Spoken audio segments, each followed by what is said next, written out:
Hello. What's up? Hi, how's it going? Nice to meet you. Nice to meet you. How you doing, David? Hi, nice to meet you. Nice to meet you. So I was here just for the statement that you have right here of deport all illegals now. Sure. And so my only thing is I wanna better understand what you classify by deport all illegals, because to my understanding, a lot of the groups that are being currently under investigation are people who are being taken out, primarily Hispanic people, obviously, because you're saying to deport illegal immigrants, and the majority of illegal immigrants are Mexican.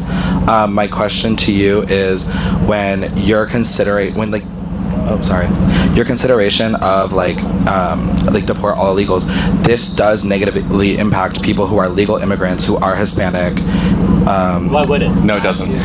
If you don't, hold on, we're going to let him change the battery. So it does not negatively impact Hispanic people who are legal immigrants, because in order to be deported or in order to be detained by border enforcement, they have to have probable cause that you are an illegal immigrant, and it is illegal for that probable cause to be your skin's brown and you speak with a Spanish accent.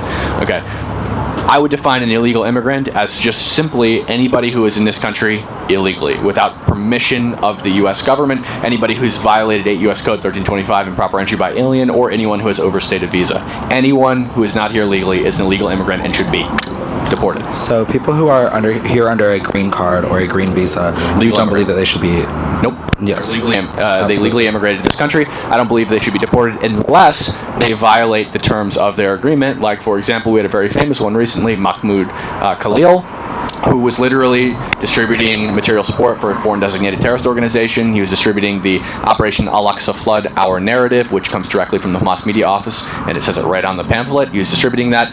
That's illegal for David and I to do. It's illegal for a U.S. citizen to distribute material support for a designated terrorist organization, but it's also against the terms of your visa or green card agreement just to endorse a foreign designated terrorist organization. So you should be deported for that. I agree with that as well. And I just want to say that, like, where I'm from California, and so I am surrounded by a lot of people who are legal immigrants as well as people who are on work visas. I worked all summer with people who were under work visas, and they are still there's still that stigma and that fear from this policy of deporting illegal immigrants, where they are taking people. There are people that I know that have been illegally detained by ICE agents and by Border Patrol enforcement, and have been questioned and brought into questioning, and then released days later, left outside of detention centers where they were not found guilty, so ICE just left them outside of the detention centers. I think that does negatively impact the Hispanic population in America.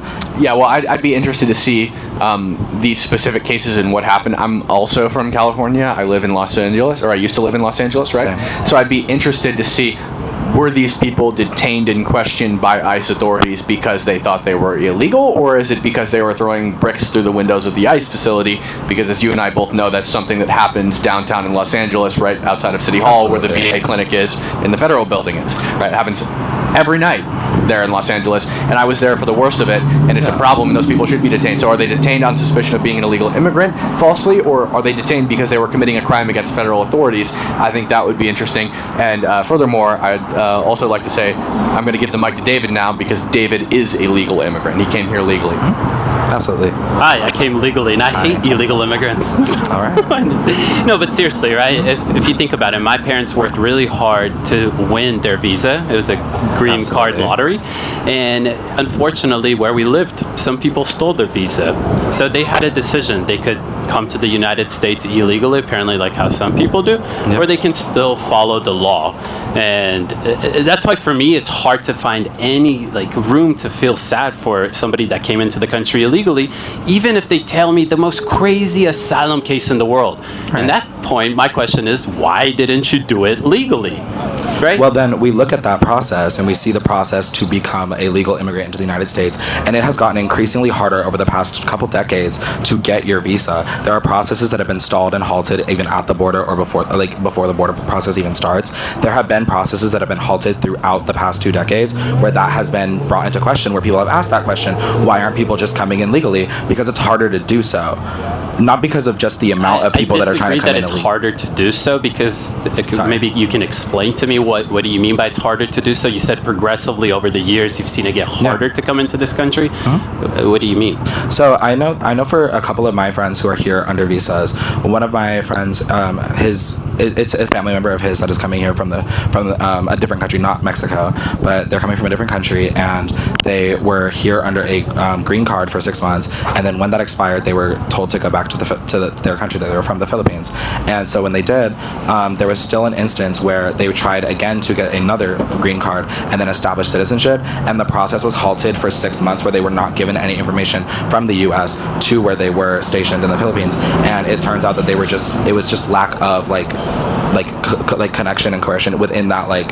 You said it was lack of what? Lack of correction. Sorry, like lack of like enforcement within the agency that distributes visas, and like I forgot what it's called. The State Department. The State Department, yes. Visa. And there was like a lack of like basically any sort of direction to get like information out to that person to get into the U.S. legally.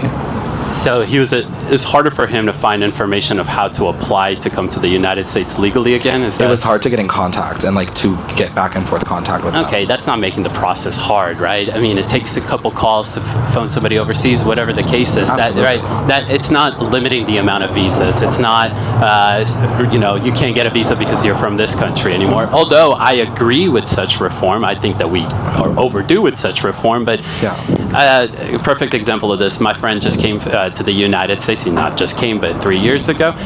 He came here as a permanent resident. It took him 2 years to get a permanent residency from the country that he came from. He came to the country, and now he's in the process of acquiring his citizenship. I came to the country. I was 9 years old. My parents became citizens when I was 15, and there you go. Now I'm a citizen as well. And there you are. But yeah, okay. And I do agree in some of those things that you say. Sorry to cut you off, but if it's a real thing. If people want to come to the United States legally, majority of the time they're able to do so. But just because you want to come to the country for a better life, that's not a reason why. Yeah.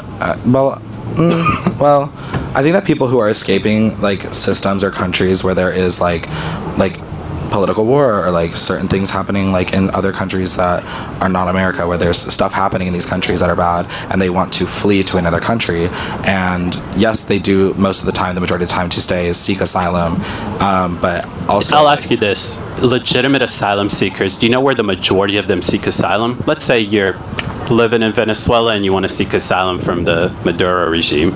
Where do you go? Where do 90% of people go? Like what country, or like, well, like okay, I would say the United States. No, it's a neighboring country, and you can apply that to every single situation, right? And let's think about this: if your life is under complete threat, you're not gonna illegally cross the border of the United States. Nonetheless, you're not gonna take thousands of dollars that you don't have to make a crazy journey to the southern border. And then again, let's think about how stupid it is. You have a legitimate asylum case, and you cross the border illegally just to make it harder for you. 90% of legitimate asylum seekers don't go and make this crazy trip across half the world or through the Darien Gap, right? They go to their neighboring country because it's asylum. They have a legit, they're worried for their life, right? Yeah, and so would you say that people who come from Mexico, a certain majority of people that come from Mexico, there is a still very high percentage of people that are trying to get away from whatever politics or whatever instances are happening? I don't doubt that they may face political violence, that there's gang violence that they're running away from, but that sounds like a legitimate asylum case for me, which you can adjudicate through the port of entry rather than violate 8 U.S. Code 1325 and then take advantage of a loophole that we have in the United States that allows you to seek asylum when you're in the U.S. already. You know why people use that loophole? I would like to know, Because they don't have a legitimate asylum case. True. And then when they're in the country already, they get a slip that says come back to the judge and see them in a couple months. But they get flown to Denver, Portland, Chicago, wherever it is, where it's a sanctuary city. Yeah. So they'll never actually go and face a judge because nobody's going to come extradite them from there. And then just to I agree with most of what you've said, as well as to cycle to what you spoke about with the guy that was the 5-minute guy, when he was speaking, when you spoke about how they take more out of the economy than what they get back in. Illegal immigrants and people who are here under work visas give around, I think it was $97 billion last year in 2022. Yeah, they do pay taxes, and that's true. But the fact of the matter is that according to the House Committee on Budget, the net fiscal drain of an illegal immigrant on the U.S. economy is $68,000 per person. The equation for that is just taxes paid minus social welfare used. So while they do pay taxes in a lot of cases, they also use social welfare programs, and it happens that they use the social welfare programs to a higher extent than they pay taxes, which means they're a drain on the system. Would that equation be hard to like compute if you do not know the number of illegal immigrants? So you can't really say if it's greater or less than the amount of taxes that they're paying? Or are you looking at it more from a mathematical standpoint? Well, right, but illegal immigrants who pay taxes, Right. how do they do it? They work hard. They have earn to income, file they pay some way. taxes. They have to file with the U.S. government. The U.S. government is going to be aware that an illegal immigrant has filed taxes. Most of the time, if it's with like a stolen social security number of a dead person, or like under the Biden administration, they were giving people ITINs, so they knew that they were paying taxes. And so you know how much taxes they're paying in a general sense, and you can use existing data. So if you think you have the data for, let's say, 10 illegal immigrants and there are 100 in the country, you can probably take an estimate based on how much taxes those 10 are paying and try to apply it, or let's say you have 50 and there's 100. You can make a projection based on the amount of taxes the existing ones that you know about are paying. And then you can do the same for social welfare. But with social welfare, it's even more explicit because you actually have to physically give the person something. Yeah. Right? Okay. So you know you're giving them the social welfare. So you use that equation. You try to do your best to determine accurately how much they're paying in taxes, and then determine also how much they're using in social welfare based on how much the government has given them.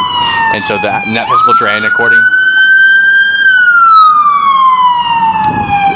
the net fiscal drain that an illegal immigrant has per person on the U.S. economy, according to the House Committee on Budget, in their study with the Center for Immigration Studies, is $68,000 per person.